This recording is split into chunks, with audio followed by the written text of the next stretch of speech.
नहीं भी आना चाहिए। ठीक है, चलो देखो आज का टॉपिक अपना क्या है, आनुवांशिकी, जिसको इंग्लिश में क्या बोलते हैं, जेनेटिक्स। देखो जेनेटिक्स या आनुवांशिकी होता क्या है, उससे पहले हमें समझना होगा आनुवांशिक लक्षणों को।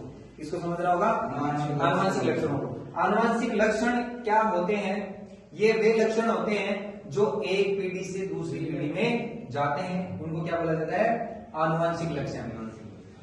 ऐसे लक्षण जो, ऐसे सिंपल भाषा में बात करें, ऐसे लक्षण जो हमारी बॉडी में है, जो हमें कहां से मिले, अपने माँ बाप से मिले हैं, तो उनसे हमारे में कैसे हैं, ट्रांसफर हुए हैं, ठीक है ना, स्थानांतरित हुए हैं। तो ऐसे लक्षणों को क्या बोला जाता है, आनुवांशिक लक्षण। जैसे आईज का कलर हो गया, लंबाई हो गई, ठीक है, स्किन कलर हो गया, तो ये सारे के सारे क्या है, आपके आनुवांशिक लक्षण होते हैं जो हमें हमारे मम्मी पापा से मिलते हैं, ठीक है, और एक पीढ़ी से दूसरी पीढ़ी में जाते हैं। क्लियर है, ऐसे लक्षणों को क्या बोला जाता है, आनुवांशिक लक्षण या वंशानुगत लक्षण भी इनको बोला जाता है, एक वंश से दूसरे वंश में जाते हैं, ठीक है ना। फिर है आनुवांशिकी है, इनमें जो आनुवांशिक लक्षण है ना, इनकी स्टडी की जाती है। इसकी स्टडी करते हैं, जेनेटिक या आनुवांशिकी एक ऐसी ब्रांच है साइंस की जिसमें जितने भी आनुवांशिक लक्षण है, अच्छा आनुवांशिक लक्षण के साथ साथ में कुछ विभिन्नताएं भी होती है, उनका भी लक्षण, वो भी एक पीढ़ी से दूसरी पीढ़ी में जाती है, उनकी भी स्टडी की जाती है। वो कौन सी ब्रांच है, जेनेटिक्स या आनुवांशिकी है। कौन सी ब्रांच है, आनुवांशिकी, ठीक है। उनमें इनको सभी को स्टडी किया जाता है, आनुवांशिक गुणों को और विविधताओं को वहां की स्टडी किया जाता है।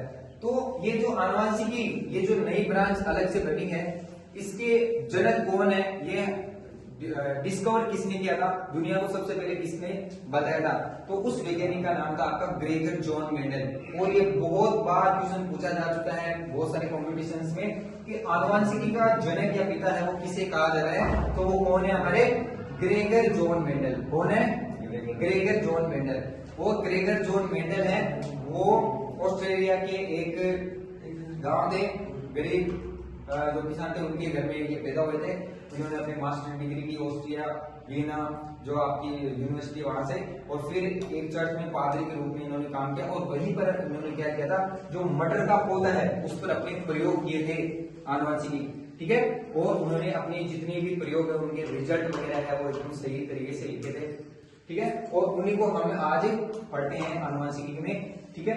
इसीलिए इनको क्या कहा जाता है, आनुवांशिकी का जनक कहा जाता है। बहुत इंपॉर्टेंट सवाल है, ठीक है। और इन्होंने 7 जो विप्रेयसी लक्षण होते हैं, लंबाई हो गई, ठीक है, कोनापन हो गए, ऐसे 7 गुणों को उन्होंने, मटर के 7 गुणों पर उन्होंने अपने प्रयोग किए थे, और 7 से 8 साल का उनको टाइम लगा था उस पर, ठीक है। इसके आगे देखो, हमारे आधुनिक जो आनुवांशिकी है, मॉडर्न जो जेनेटिक्स है, उसके जो जनक है वो कौन है, डब्ल्यू बेटसन है, ठीक है। जो आनुवांशिकी शब्द है वो भी किसने दिया था, डब्ल्यू बेटसन ने दिया था।